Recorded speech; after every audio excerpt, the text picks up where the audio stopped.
Hello, everybody, and welcome back to another edition of A Handful of Hope. I'm so happy and grateful to have Jim Britt with us here today, who is an award-winning author of 13 best-selling books and numerous #1 international bestsellers. Some of his many titles include Rings of Truth, Do This, Get Rich for Entrepreneurs, Unleashing Your Authentic Power, The Power of Letting Go, and Cracking the Rich Code. He's an internationally recognized business and life strategist who's highly sought after as a success strategist and keynote speaker for all audiences. As an entrepreneur, Jim has started 28 successful business ventures. He has served as a success strategist to over 300 corporations worldwide and was recently renamed as one of the world's top 50 speakers and top 20 success coaches. He was presented with the Best of Best award out of the top 100 contributors of all time to the direct selling industry. In the past 40 years, Jim has presented seminars throughout the world, sharing his success strategies and life-enhancing realizations with over 4,000 audiences, totaling over 1.5 million people from all walks of life. Early in his speaking career, he was business partners with the late Jim Rohn for 8 years, where Tony Robbins worked under Jim's direction for his first few years in the speaking business. In addition to his other ventures, he is currently working with Kevin Harrington from the TV show Shark Tank on a collaborative book series and PR marketing, branding, and lead generation strategy for coaches, speakers, and entrepreneurs. As a performance strategist, Jim leverages his skills and experience as one of the leading experts in peak performance, entrepreneurship, and personal empowerment to produce stellar results. He's pleased to work with small business entrepreneurs and anyone seeking to remove the blocks that stop their success in any area of their life.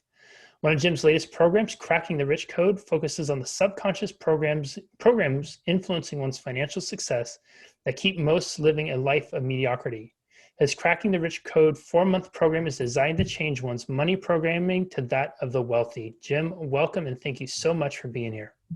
Thank you, Jesse. I appreciate it. Absolutely.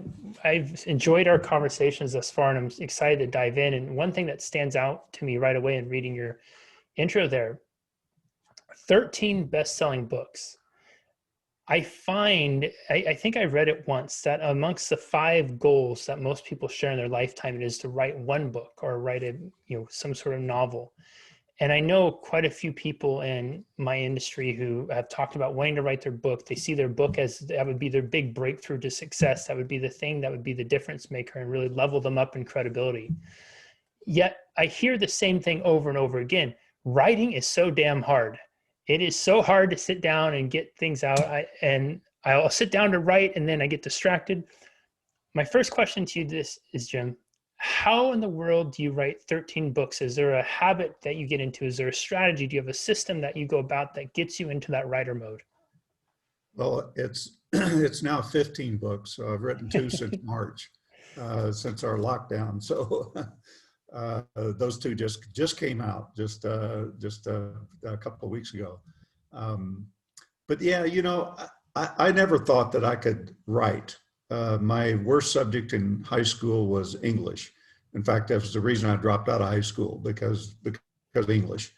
And actually people told me for a long time, you'll never write a book. And I had always said, I'm going to write a book one day, but I didn't know I didn't know what it entailed to sit down and write a book. And I put it off for a long time, probably 10 years. And one day I just said, okay, I'm going to write a book and I'm going to write my story of how I grew up, how I became successful. And it's going to be in like a novel format, like a visionary novel. So I sat down to start writing and I had no idea how to start. and then I kind of outlined the topics that I wanted to cover. And then I hired somebody to help me because I didn't know how to write a story, with different characters and things in it. I mean, it was a big challenge for me. So I hired somebody and we spent 14 months going back and forth. We spent about a month. She lived over in Hawaii. So I went over there for about a month and I talked and she typed. And that's how the first one came about. And then we exchanged things back and forth, editing and making sure everything was right. And it came out to be just a magical book. I mean, I tell people it's the best book you will ever read. And once you read it, anything on personal development, you'll never have a need to read another one if you just apply this philosophy. it is really just a great book. And I don't say that just because I wrote it. I say it because of the feedback I get from people reading it. But after that, I thought, I think I could write a book myself. So I decided to write kind of the how-to version of the story. And in 30 days, I had 330 pages. Wow. So I finished it in 30 days. And most of my books, other than the first one and I think the fourth one took me about 6 months because it was a story as well. But every other one is a month to 3 months, and I'll have it written. And most of them are about 300 pages, 250 to 300 pages. So they're good sized books. But you outline a book, you decide what you're going to write about, what the main topic is, and then you go, okay, well, here's the 10 major topics I want to put in the book, chapter headings. And then under each chapter heading, you say, okay, here's a story I want to tell, or here's the points I want to make under there. It's kind of like designing a talk. I get up in front of a group, here's 3 things I'm going to talk about, and here's 3 bullet points under each of the 3 things. And then you just start. And some people record or write by recording first and then editing. I have one book that I did that way. It was a seminar that I did, and it was a couple of days long. So I just recorded it, had it transcribed and edited, and came out with a book. The first book that you said is the one that you wrote, you talked and she typed. What was the title of that one? Rings of Truth. Rings of Truth. Yeah. Rings of Truth. I'll make sure I read it. I guarantee it's anybody that reads it, it's almost like, well, here's actually a comment I get back a lot. This book was written just for me. So it really, you can't escape the book. I mean, it's got so much in it. It's just, I'm so proud of how it came out. It's just amazing. I'll order it as soon as we're done, and then I'll add it to my December reading list. Yeah. So, okay, but I want to go to this 330 pages in a month. And I hear you find your topic, your chapter headings, your outline, your points, your story. And if I'm doing the math correctly, that's ends up being 10, 11 pages a day. Do you have a ritual, a process that you engage in to stay focused on cranking out 10 pages a day? Well, 10 pages is about 3,000 words. Okay. Roughly. Maybe a few over, probably 10 or 11 pages, 3,000, 3,500 words. So, yeah, I don't know. I just get focused and just start writing, and I turn off my phone and I don't allow for interruptions. I love to ride on airplanes when I used to fly. And, I could fly across country and write a chapter. Yeah. So it wasn't, or in a hotel where it's quiet and I've got nothing to do. So I sit down and write a chapter. But yeah, it's just staying focused. And I don't know, it may take longer for some people. I don't know if I'm, rare or a lot of people do the same thing. I don't know. It's just what I do. I write a lot of articles. I published also, 21 collaborative books that I've published that I have to write a chapter in each one of those, and usually one chapter about every month. So I just sit down. It takes me 3 or 4 hours, and I've got my chapter written. So.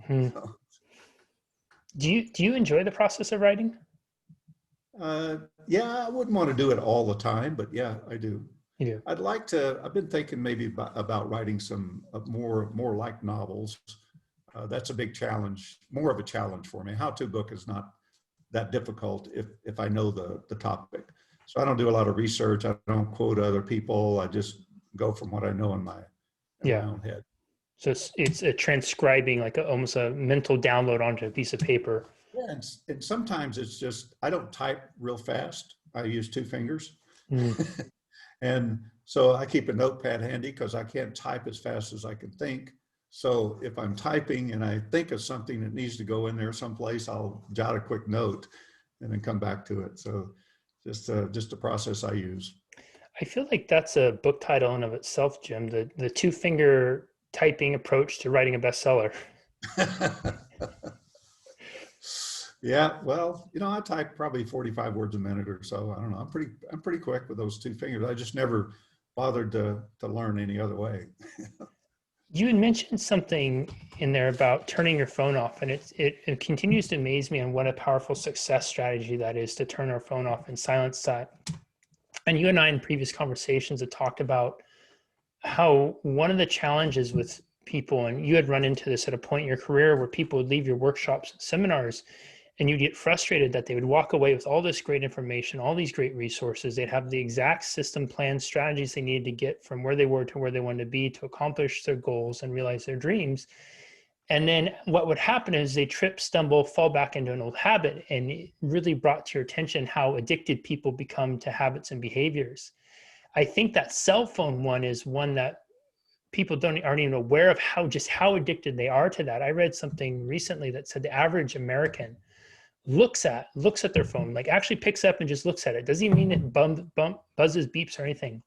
Anywhere from 200 to 400 times a day.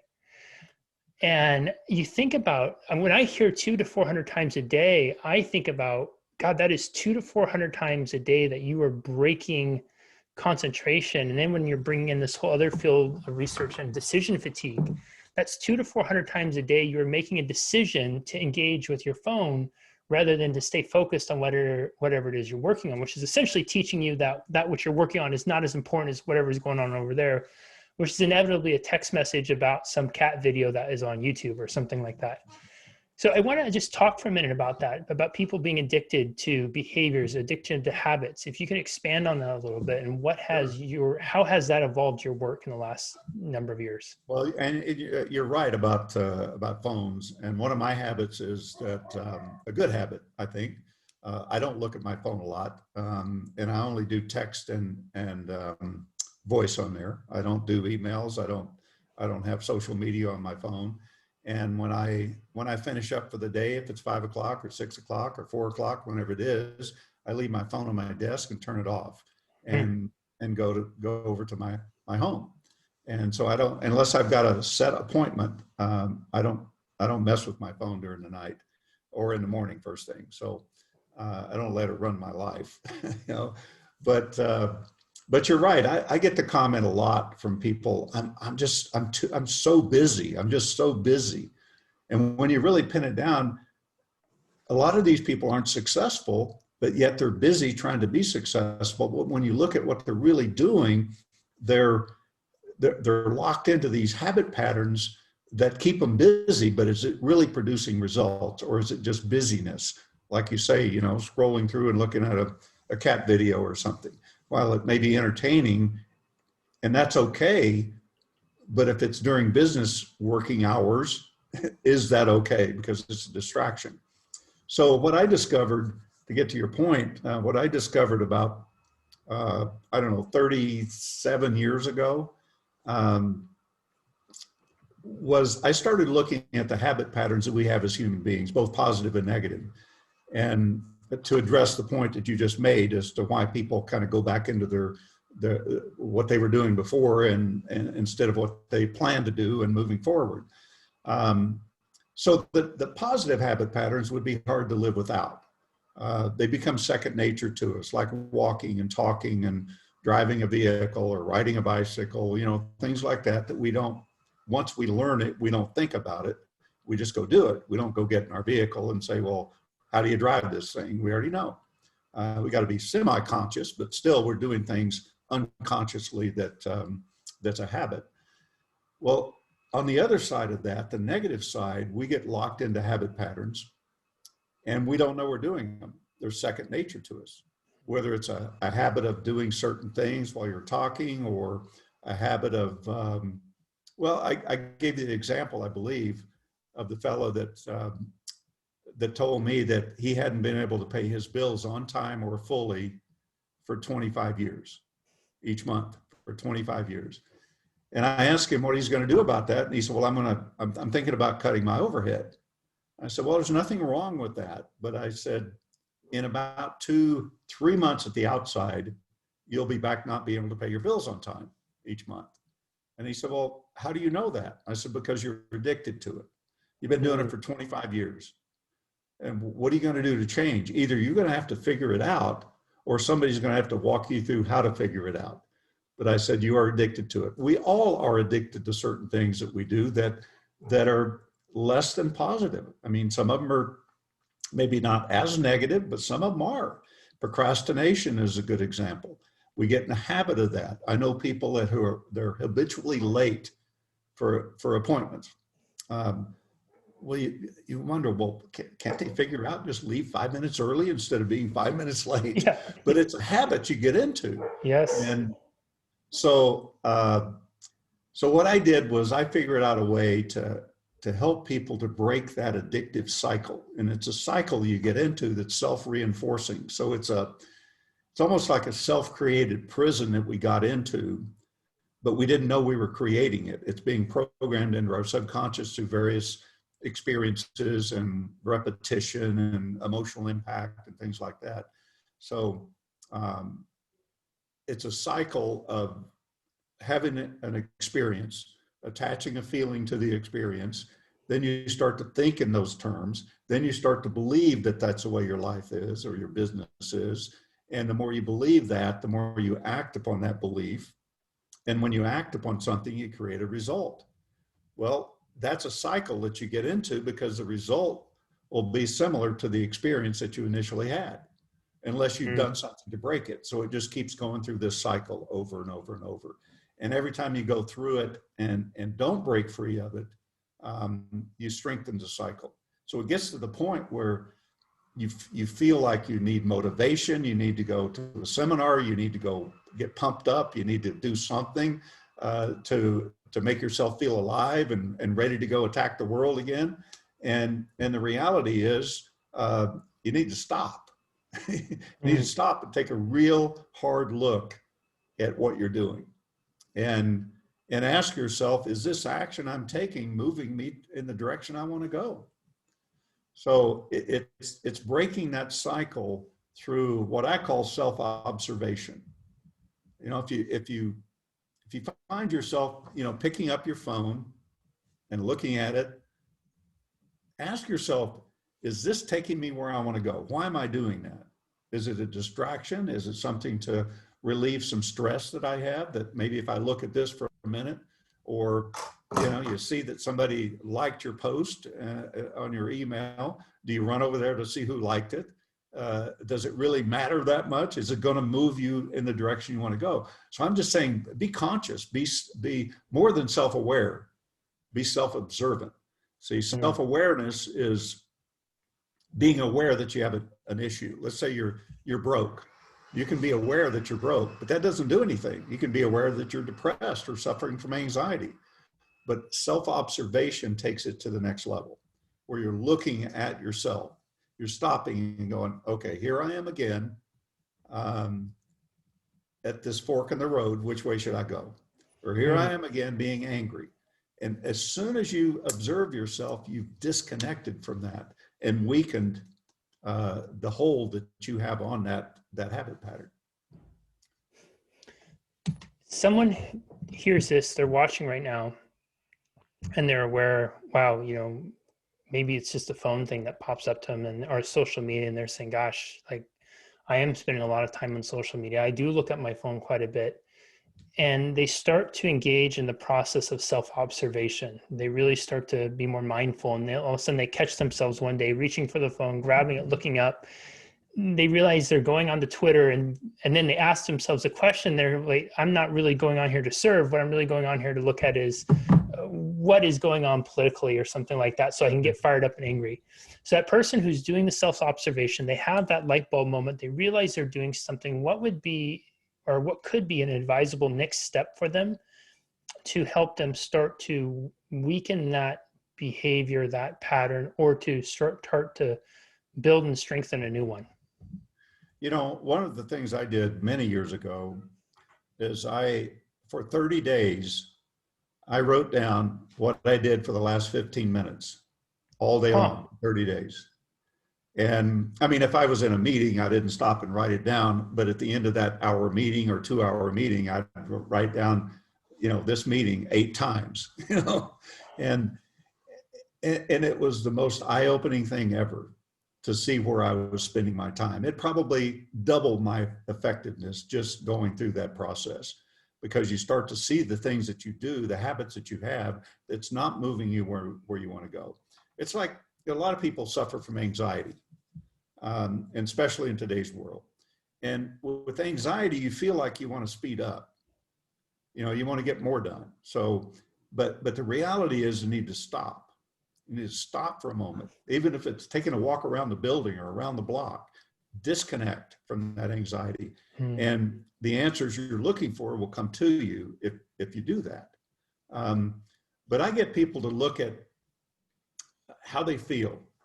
You know, if one of their, I might just ask, you know, what is something that you feel that's holding you back in life, or in business, or financially, or whatever it might be? You know, come up with something that you feel is holding you back.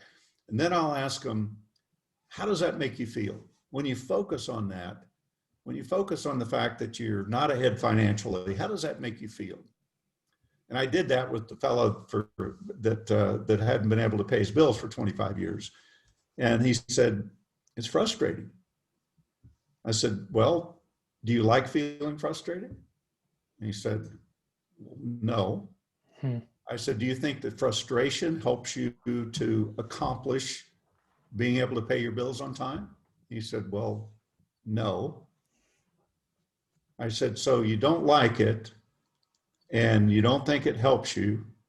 I said, can you see any reason to hang on to it that's not stressful or painful, to hang on to that frustration?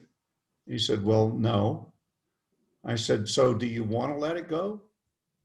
He says, yeah, I do. And I said, well, here's the next question, but don't answer it just yet. I said, are you willing to let it go? Are you truly willing to let it go? I said, because the next question I ask, you can no longer use as an excuse for not doing well in life. I said, so are you willing to let it go? He said, I think I am. I said, are you really willing to let it go? Finally, he said, yes. And I said, my last question is when? I said, because, you know, if you're filled up with frustration, you have no capacity to come up with the answers to changing what you want to change, because the frustration you're full of it. You got to let it go. He said, well, it's not that easy to let go. And I said, well, here's my phone in my hand, or here's a Post-it note thing in my hand. And probably a better example, because most people carry their phones in their hand all day long. I said, but I've got this in my hand, whatever it is. That doesn't mean I have to carry that with me for the rest of my life. That I can take and set that down. I said, letting go is that simple. It's laying it aside. It's not giving it any energy. It's understanding that frustration is not going to take you where you want to go. It's going to take you in the direction you are already in. And it's going to keep you locked there until you can sit back and let go of the frustration or the anxiety or whatever it is.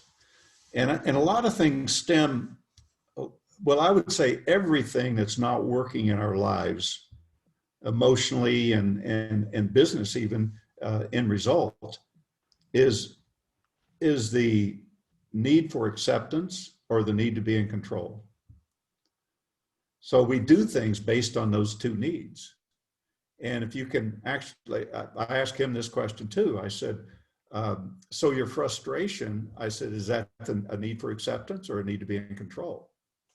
And he goes, well, I guess it would probably be a need to be in control. I said, so if you let go of the need to control an outcome, you've let go of your frustration. So it's really becoming more mindful and more self-observant. It's like, you know, you drive down the street, and you see a sign that says right turn on red after stop. Would you consider just driving on through there and turning right without stopping and looking? Yeah, probably not. I mean, you might get away with it one time or maybe even two times, but eventually you're going to get run over. That's what happens in our life. You know, we pull up, There's a red light flashing, frustration, anxiety. You say, okay, if I go on through it without stopping, it's disaster. If I stop first and ask myself, which direction do I want to go? Is this moving me in the direction I want to go, or is it taking me away from it? And then take action. It's amazing what it'll do. And I tell people, I don't want you to believe me. Just try it, see what happens. And you'll be amazed at the results. I've always found it so fascinating with doing work with people, and when you start to hit the proverbial nail on the head of where the challenge, the issue, the obstacle, whatever we want to call it is, and prior to the problem presenting itself, they were adamant about wanting to change it.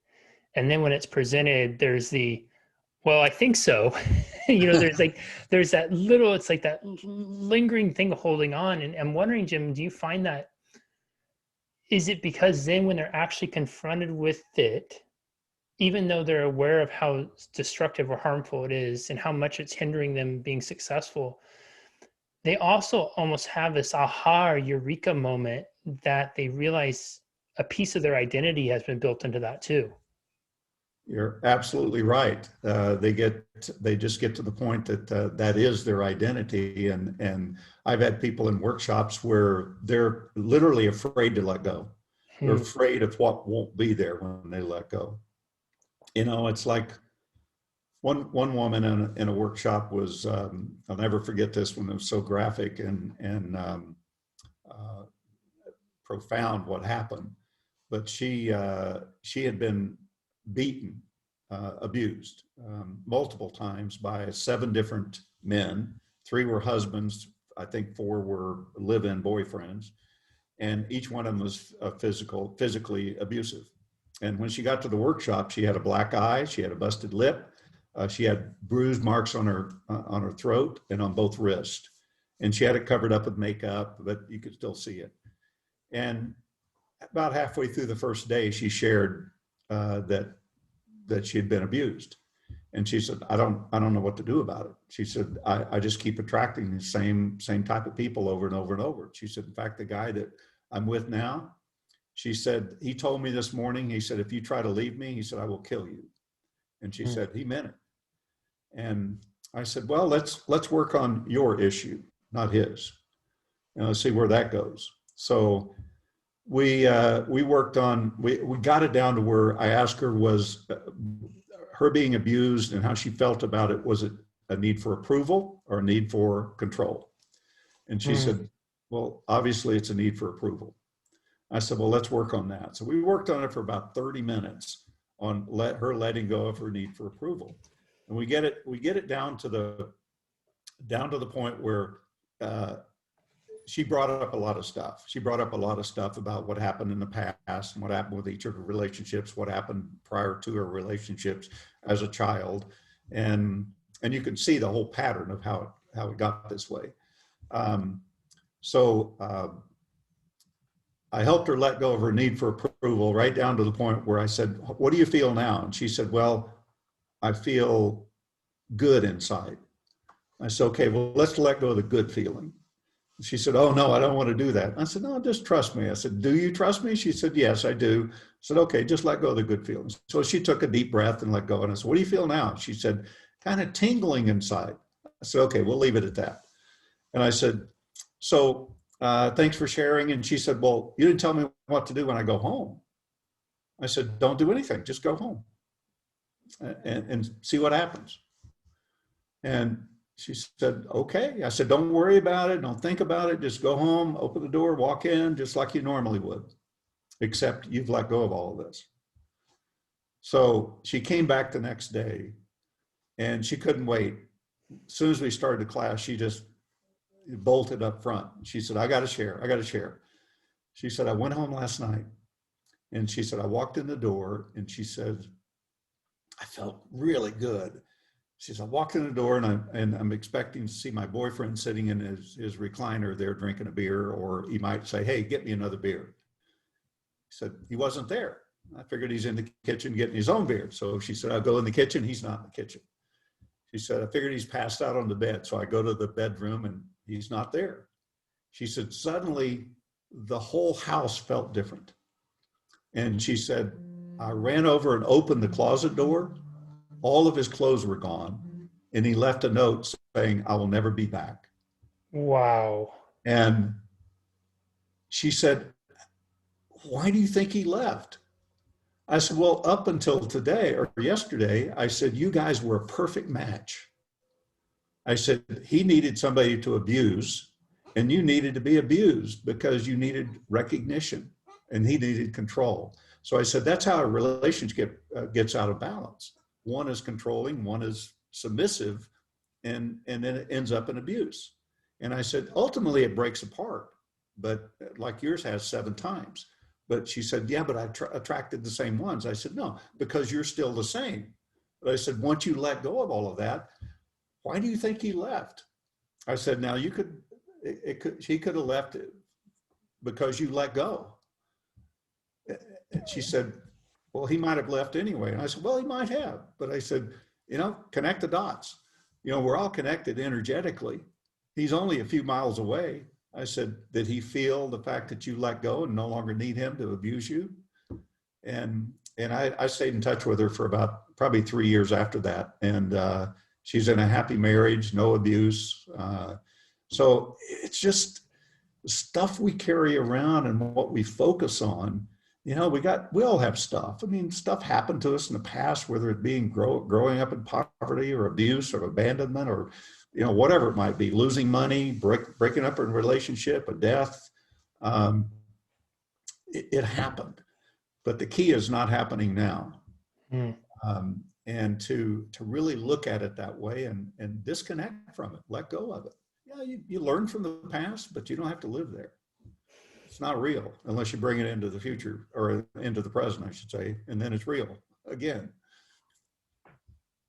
Jim, I want to be respectful. I feel like we're just barely even scratching the surface right now, and I want to be respectful of your time. So before I ask my final question, where can people find and connect with you? On my website, jimbritt.com. It's BRITT, jimbritt.com. Or one of my new programs that I just launched online is Cracking the Rich Code. If you've got issues with money, it's crackingtherichcode.com. So either place you can find me. Perfect.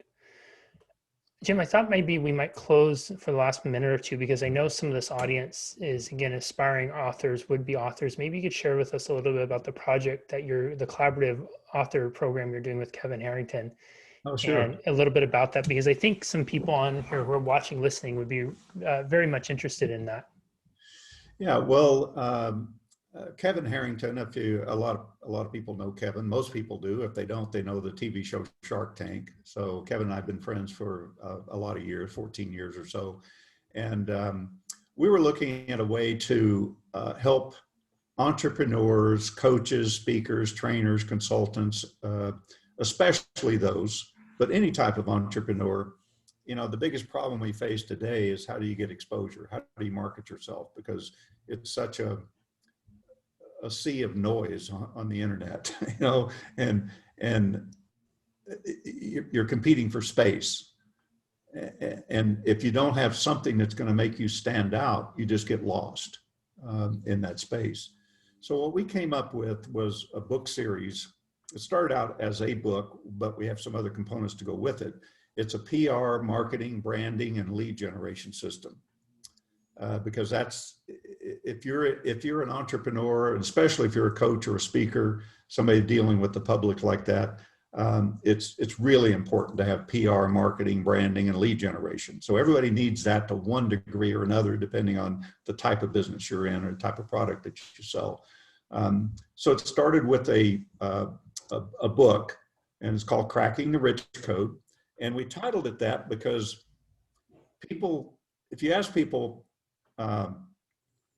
what's 2 most important areas of your life? And most people will say health and family. And it probably should be, but yet most everybody spends about 80% of their waking hours focused on making money.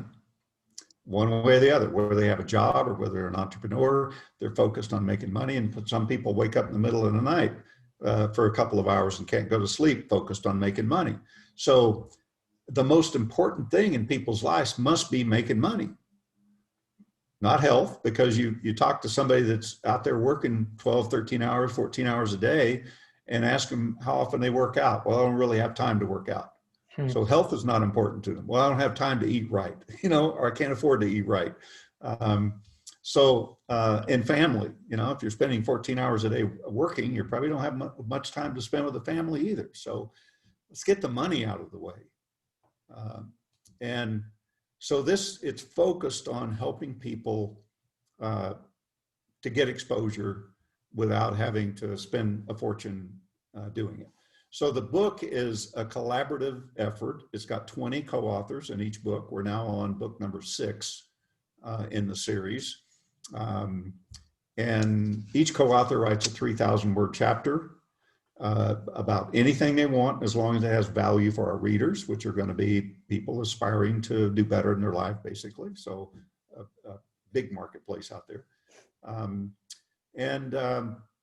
They also get their picture and their bio and their contact info along with their chapter. So it becomes kind of a first step of lead generation.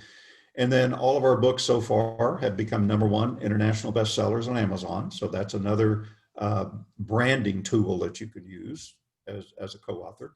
And also on the cover of the book, we do a different front cover for each of our co-authors. So it's got a picture of me on there as a top 20 success coach and top 50 speaker. Picture of Kevin Harrington and his notoriety of Shark Tank. Tony Robbins endorsed the series with us. So Tony's picture's on the front. And then right in the center of the book has a picture of the individual co-author on the cover. So they're branded on the cover of the book with 3 top coaches, speakers, entrepreneurs. And so again, another branding tool, a good calling card, a good credibility thing if somebody's just starting out in business. So in fact, I just talked with a young woman in India this morning, and she's a coach and a speaker. And she just says, this is exactly what I've been looking for. I'm in all the way. She's all excited about it. So, she's been coaching for like 6 months and doing okay, but still she's lost in that sea of sameness out there, So, and then we've developed a membership site that connected to the book that's free, and it's content driven. So our co-authors can post content on there with their link. And we feature about, I think, 6 or 8 of the latest posts on the homepage. And so if somebody posted on there once a week with content, they'd be featured on the homepage pretty much all week. And our objective is to, this next year, is to have over 200,000 members on this membership site. And Kevin and I, we're sure we can do that. We've got a lot of ways to drive traffic there. Well, what's also going to happen is that on the homepage, we feature one of our co-authors. It's got a big picture of them, and it says featured entrepreneur, learn more. And they click on the learn more, it opens up into a sales page that we create for them. And based on what you want to sell, if you're coaching or speaking, then you'd have that write up, and people click on it because it's intriguing. When somebody lands on the site that says featured entrepreneur, they're going to go, I wonder what this person's done, so they'll click on it. So it's a lead generator for them. And every time somebody lands on the site, it rotates to the next co-author and just keeps rotating. So they get a lot of exposure on there, and they can use that as their sales site if they want to, and send people there. And it's like a third-party endorsement as well. So it's a great program, and I keep getting feedback from people that's in the books with us, and you sometimes wonder, is everybody getting a result? And all of a sudden you talk to somebody and they're going, oh yeah, man. They just don't share it. They're just, it's been such a rewarding thing for so many people. So anyway, that's what we do. That's awesome. Thank you for sharing that. Everybody, my goodness, is this going to be an episode you want to rewatch and re-listen to? Jim walked us through some really fascinating things, talking about, first of all, habits, and about the process of writing a bestseller and how he's able to write out crank out a 330-page book in 30 days. And one of the key things that came up is really the habit of turning his phone off and disconnecting from it. And then that led to a really interesting conversation about how we form habits and behaviors that sabotage our success, about the amount of times we look at the phone or we allow ourselves to be distracted, and the anecdote to the people who say, I'm so busy, I just can't. And when you actually start to break it down of what you're so busy about, you realize that so much of that busyness is really busyness that's busying you right out of the things that you need to do to be successful. Jim shared personally his own experiment of writing down how he spent his last 15 minutes and doing that for 30 days, and how eye-opening it was for him and able to trim away some of the proverbial fat of the stuff that wasn't serving him so he could really hone in and focus on the things that did the greatest service to him. He shared with us about his book that we all need to go and get, is The Rings of Truth, and I'll be sure to order that right afterwards. And it's the quintessential must-read book of the personal development world, and it's going to be the one that really speaks to us and speaks to you and what you can do. And then we dove deeper into the habit formation piece, about how we can become so addicted to our habits, and it comes down to the difference between self-observation and what we can really observe and notice when things start to come up, and how important it is to stop and ask ourselves that important question. Is this that which I'm doing, the behavior that I'm doing or I'm about to do, is it truly serving me from what I want and getting what I want? And what an incredible conversation you can evolve from that, and then actions that you can take to help you shift beyond that. And then Jim finished off with sharing about his venture with Kevin Harrington from Shark Tank Notoriety, and the incredible opportunity they've created for entrepreneurs, authors, speakers, coaches, and other experts to get out there and co-brand themselves with folks like Jim, Kevin, and Tony Robbins, and really helping differentiate themselves from the noise. Because in a sea of many, you want to be the ones that stand out. And Jim continues to do that in his 40-plus year career of helping people stand out from the noise and set themselves apart on a path to success like few do. Jim, thank you so very much for sharing with us your time, your energy, your wisdom, and your heart today. This has been such a gift. Thank you. Oh, my pleasure. Thank you so much. You bet. We will see you next time, everybody, on another edition of A Handful of Hope. Bye-bye.